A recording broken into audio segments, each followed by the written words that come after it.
penyakitnya itu akan terjadi juga outbreak kalau kita nggak mewaspadainya dari awal gitu kan. Dan kita sudah mendapatkan pelajaran yang harusnya cukup berharga dari kasus COVID-19 kemarin.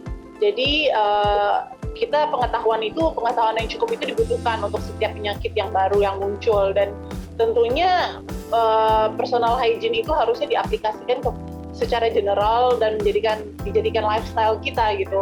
Ada atau tidak adanya penyakit baru, karena dari situlah sebenarnya puncak utama kenapa si outbreak selalu terjadi gitu kan, karena personal hygiene tidak baik, immune system tidak baik, atau yaitu mengunderestimate sesuatu yang baru.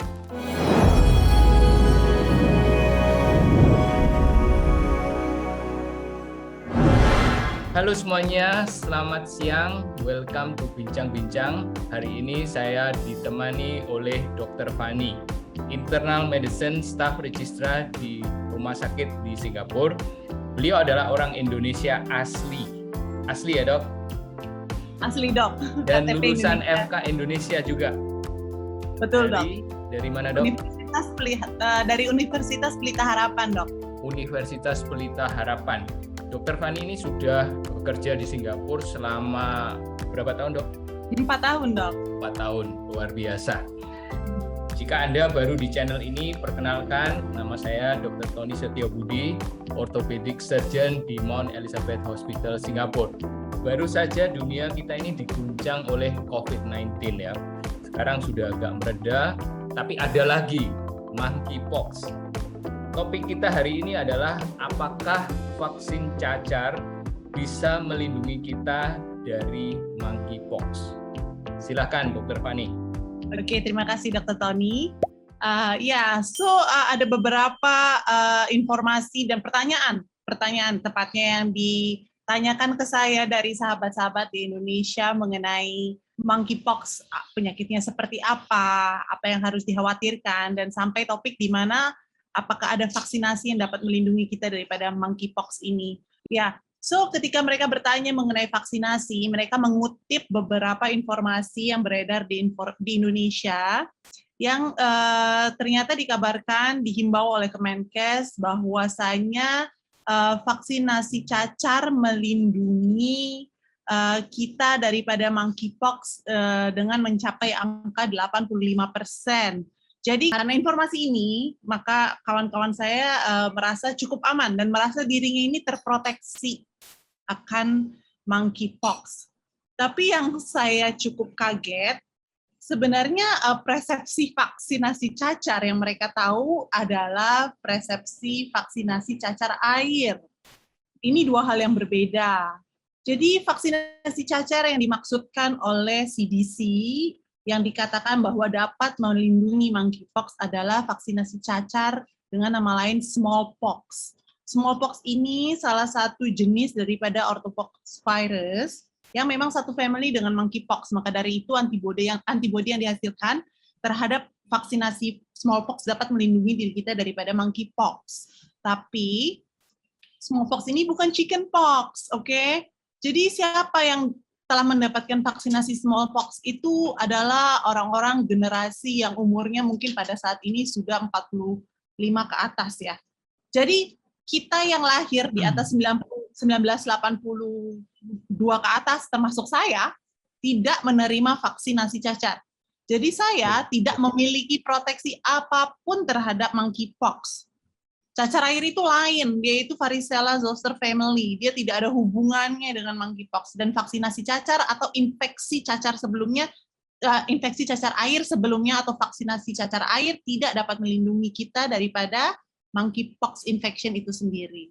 Jadi kita nggak boleh merasa aman karena banyak sekali orang-orang muda yang belum mendapatkan imunisasi yang cukup untuk monkeypox. Kalau di Singapura, apa yang dilakukan oleh pemerintah untuk melindungi kita dari atau mengurangi risiko monkeypox? Jadi untuk vaksinasi strategi yang ada di Singapura saat ini memang belum mewajibkan masyarakatnya untuk mendapatkan vaksin untuk travel untuk mencegah monkeypox. Oke, kita masih dihimbau untuk saat ini menjaga kebersihan, menekan angka transmisi dengan baik, dengan mengemphasize travel advice setiap kita mau bepergian ke negara tujuan yang sudah terkena monkeypox. Sekarang kita harus tahu dulu bagaimana monkeypox ini ditransmisi supaya kita bisa mencegahnya, kan? Nah, mungkin kita lihat gambar di sini. Ini contoh daripada pasien-pasien yang terkena monkeypox. Oke? Jadi manifestasi penyakitnya ini mucocutaneous, artinya menyebabkan infeksi di kulit seperti chickenpox, ada vesikel-vesikelnya, tapi ini agak lebih jelek ya, karena dia pustules, dia ada nanah vesikelnya, itu isinya nanah, bukan air. Nah, nanah yang di dalam vesikelsnya ini yang berupa cairan yang sangat infeksius. Jadi kalau kita ada kontak terhadap cairan di dalam vesikel ini, itu yang bisa menyebabkan kita terkena penyakit monkeypox ini. Jadi salah satu travel advice yang sangat-sangat di-encourage adalah menjaga personal hygiene dengan standar yang tinggi. Salah satunya frequent hand washing. Jadi harus mencuci tangan sesering-sering mungkin. Bagaimana keadaan di Singapura sekarang, Bu? Oke, di Singapura saat ini karena kita kan cukup strict ya untuk men-screening kasus ini. Jadi kita sudah punya kriteria suspek untuk kasus monkeypox ketika traveler datang kembali ke negara setelah mengunjungi daerah-daerah yang angkanya tinggi untuk monkeypox. Jadi kita dapat menyaring nih, so far dari MOH ini data yang kita dapat sudah ada 15 kasus as per 5 Agustus kemarin. Oke, 15 kasus ini sudah positif. Ini yang positif ya. Yang positif itu ya bisa dilihat dari tabel ini. Jadi kebanyakannya beberapa adalah imported dan beberapa juga unlinked. Unlinked ini berarti masih dicari dari mana dia punya hubungan, dari mana rantai perjalanannya kenapa sampai ada positif. Tapi yang imported itu sudah jelas bahwa dia kembali dari negara-negara yang endemik kasusnya dan terbukti secara positif. Dan so far belum ada yang angka anak kecil yang terkena sih, kebanyakannya masih adult. Sekarang saya mau tanya, kalau dibanding dengan COVID-19, monkeypox ini seberapa menular? Monkeypox itu sendiri merupakan contact precautions. Dia bukan airborne atau droplet precaution seperti yang ada pada COVID-19.